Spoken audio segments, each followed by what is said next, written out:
శ్రీ గురుభ్యో నమః శ్రీ మహాగణపతే నమః. సెప్టెంబర్ నెలలో కర్కాటక రాశి వారికి ఎలా ఉంటుంది అనేది చూద్దాం. దానికన్నా ముందు గ్రహస్థితి ఎలా ఉందనేది చూద్దాం. గ్రహస్థితి రీత్యా వచ్చేటప్పటికి కర్కాటక రాశి వారికి జన్మ రాశిలో వచ్చేటప్పటికి బుధగ్రహ సంచారం జరుగుతుంది. అష్టమంలో శనిగ్రహ సంచారం, అదేవిధంగా తృతీయంలో రాహుగ్రహ సంచారం. ఈ రాశి వారికి వచ్చేటప్పటికి వ్యయ స్థానంలో కుజుడు, అదేవిధంగా లాభస్థానంలో గురువు సంచారం చేస్తున్నారు. వాటితో పాటు రాహుగ్రహ సంచారం, కేతుగ్రహ సంచారంలో ఎటువంటి మార్పు లేదు.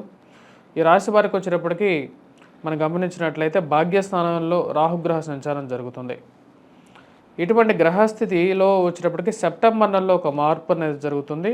ధనస్థానంలో ఉన్నటువంటి రవి సెప్టెంబర్ 16వ తారీఖున తృతీయంలోకి మారుతున్నాడు. మంచి అనుకూలమైనటువంటి స్థానంలోకి మారుతున్నాడు. ఇటువంటి గ్రహస్థితి కర్కాటక రాశి వారికి ఈ నెల ఎటువంటి భాగ్యాన్ని, ఎటువంటి లాభాన్ని కలిగిస్తుంది అనేది చూద్దాం. ఈ రాశి వారికి వచ్చేటప్పటికి ఈ నెలలో సెప్టెంబర్ 16వ తారీఖు నుంచి ఎక్కువగా అనుకూలమైనటువంటి కాలంగా ఉంటుంది. అందుకనే నేను ఇచ్చినటువంటి ర్యాంకు ఈ రాశి వారికి వచ్చేటప్పటికి 12 ర్యాంకుల్లో ఈ రాశి వారికి వచ్చేటప్పటికి 9వ ర్యాంక్ ఇవ్వడం జరిగింది. ఈ రాశి వారికి ఉద్యోగపరంగా, వ్యాపారపరంగా కొన్ని చిక్కులు అనేది మొదటి 15 రోజులు ఏర్పడుతూ ఉంటాయి. డబ్బు సమయానికి వచ్చి చేరకపోవటం, ఆరోగ్యపరంగా కొన్ని ఇబ్బందులు అనేవి ఎదురవుతూ ఉంటాయి. ఈ రాశి వారికి వ్యయ స్థానంలో ఉన్నటువంటి అంటే 12వ ఇంట్లో ఉన్నటువంటి కుజుడు అనుకూలమైనటువంటి ఫలితాలు ఇవ్వడు.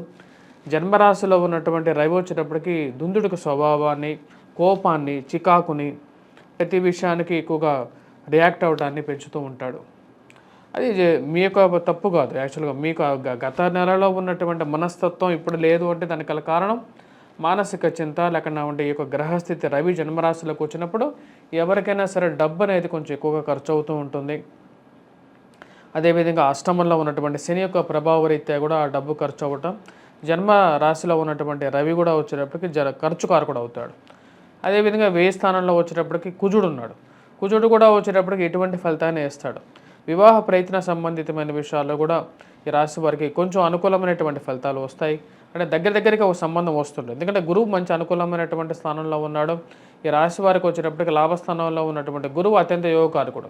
గురువు లాభస్థానంలో ఉన్నప్పుడు ఉద్యోగ, వ్యాపార ప్రయత్న సంబంధితమైన విషయాలు అనుకూలమైనటువంటి ఫలితాలు వస్తాయి. కానీ ఆ వచ్చినటువంటి ఫలితాలలో ఒక ఆటంకం, దానికి కుజుడు మరి అదేవిధంగా రవి యొక్క గ్రహస్థితిలో యొక్క మార్పులో కొన్ని మార్పు చేర్పులు. కానీ ఈ రాశి వారికి ఫైనాన్షియల్గా రొటేషన్లో కొంచెం అనుకూలంగా ఉంటుంది. ఎందుకంటే బుధుడు జన్మరాశిలో సంచారం చేస్తున్నప్పుడు సెప్టెంబర్లో మొదటి వారంలో అంటే సెప్టెంబర్ 4వ తారీఖు వరకు జన్మరాశిలోనే బుధుడు సంచారం అనేది ఉంటుంది. 4వ తారీఖు తర్వాత ధనస్థానంలోకి మారుతాడు. ధనస్థానంలో బుధుడు రవితో కలవబోతున్నాడు.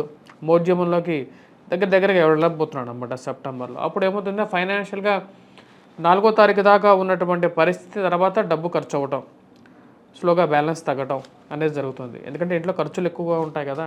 ఖర్చులకైతే ఆటోమేటిక్గా డబ్బు కట్టాల్సినటువంటి డబ్బులు ఇవన్నీ ఖర్చు అవుతూ ఉంటాయి. సెప్టెంబర్ 4వ తారీఖు తర్వాత కూడా ఫైనాన్షియల్గా కొంచెం మూమెంట్ అనేది ఉంటుంది. వ్యాపార పరంగా కూడా ట్రాన్సాక్షన్స్ అనేవి జరుగుతూ ఉంటాయి. డబ్బు అనేది జరుగుతూ ఉంటుంది. బుధుడు యోగకారకమైనటువంటి స్థానంలోకి సెప్టెంబర్ 18వ తారీఖు తర్వాత మారబోతున్నాడు.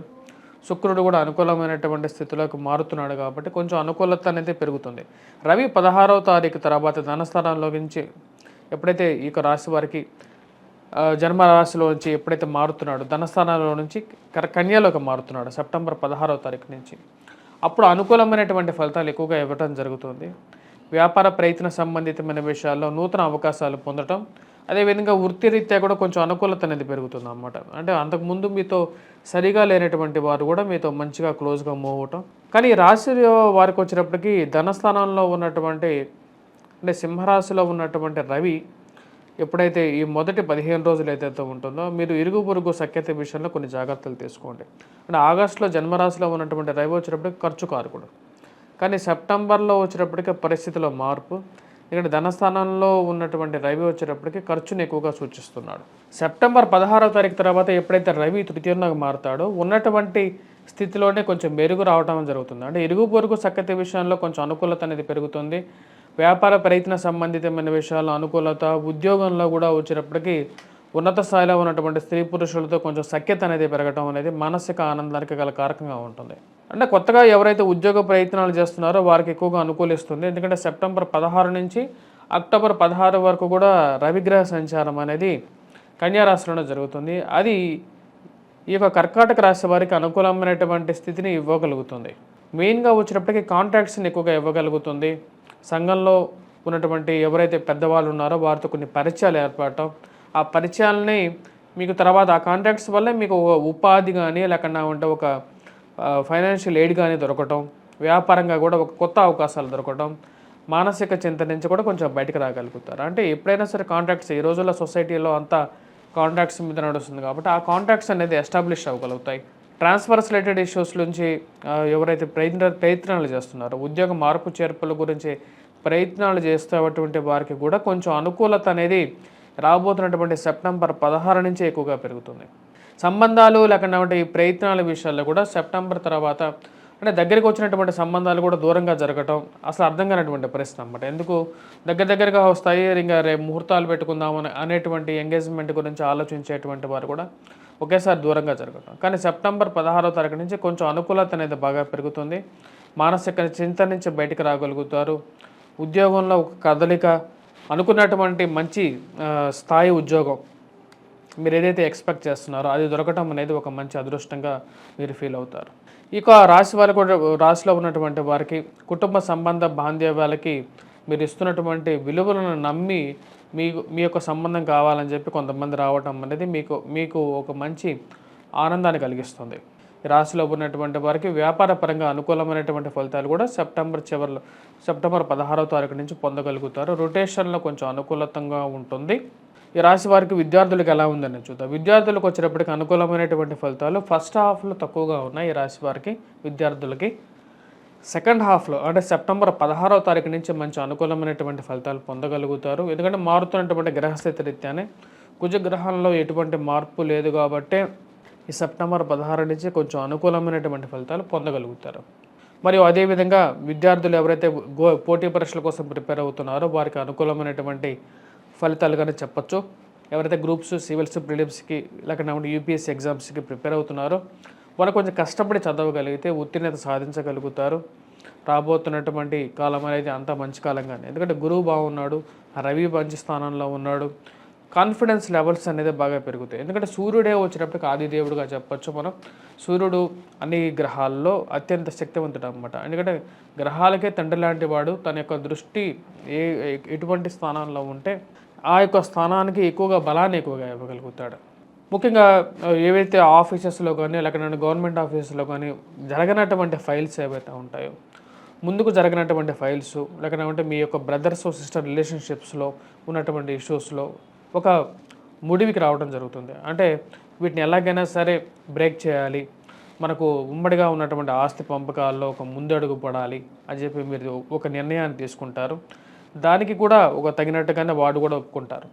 కాంట్రాక్టర్స్కు ఎవరైతే చాలా రోజుల నుంచి కాంట్రాక్టర్స్ కానీ లేకపోతే రియల్ ఎస్టేట్ ఏజెంట్స్ కానీ ఫైనాన్షియల్గా చాలా లాక్ అయిపోయినటువంటి డబ్బు లేకపోతే ఉన్నటువంటి స్థితి నుంచి ఎలా బయటికి రావాలి అన్న ఆలోచిస్తున్నటువంటి వారికి కొత్త మార్గాలు అన్వేషిస్తుంటారో వారికి కొత్త మార్గాలు ఓపెన్ అవుతుంటాయి. అది మీ మానసిక చింత నుంచి మిమ్మల్ని బయటకు తీసుకురాగలుగుతుంది. ఇలా ఈ యొక్క రాశి వారికి వచ్చేటప్పటికి ఈ యొక్క నెలలో 16వ తారీఖు నుంచి కొంచెం అనుకూలమైనటువంటి ఫలితాలు పొందగలుగుతారు. ఆరోగ్యపరంగా కూడా కొంచెం రికవరీ అనేది స్టార్ట్ అవుతుంది. అష్టమంలో ఉన్నటువంటి శని దృష్టి ధనస్థానం మీద ఉన్నప్పుడు అది ఎక్కువగా ప్రతికూలంగా ఉంటుంది. కానీ వాటి నుంచి బయటకు రాగలుగుతారు. అది ఫైనాన్షియల్గా యాక్చువల్గా ఇంపాక్ట్ చేస్తుంటుంది అన్నమాట. అంటే కుటుంబంలో గ్రోత్ లేకుండా చేస్తుంది. అంటే మీరు సంతానం గురించి ప్రయత్నం చేస్తున్నా సరే దాన్ని కొంచెం అవరోధాన్ని క్రియేట్ చేస్తుంటుంది. శని యొక్క ప్రభావం అన్నమాట, అది అష్టమ శని ప్రభావం. మరియు ఈ యొక్క రాశి వారికి ముఖ్యంగా గురువు లాభస్థానంలో సంచారం చేస్తున్నప్పుడు అనుకూలమైనటువంటి ఫలితాలు ఇవ్వగలుగుతాడు. కొంచెం ఆ యొక్క విషయాల్లో కూడా రికవరీ అనేది పొందగలుగుతారు. బ్రదర్స్ సిస్టర్ రిలేషన్షిప్స్లో ఒక మూమెంట్ తీసుకురాగలుగుతాడు ఈ యొక్క నెలలో. ఈ రాశి వారు చేసుకోవాల్సినటువంటి పరిహారాల్లో ముఖ్యంగా వచ్చేటప్పటికి విద్యార్థులు వచ్చేటప్పటికి ముఖ్యంగా ఎటువంటి పరిహారాలు చేసుకోవాలి, వాళ్ళ సక్సెస్ని ఎలా చేసుకోవాలంటే, ఎందుకంటే రాబోతున్నటువంటి శ్రావణ మాసం అమ్మవారిని ధనలక్ష్మిని వరలక్ష్మిని అంటే వరాలు ఇవ్వగలిగినటువంటి లక్ష్మీదేవి ఆది లక్ష్మి అంటారు.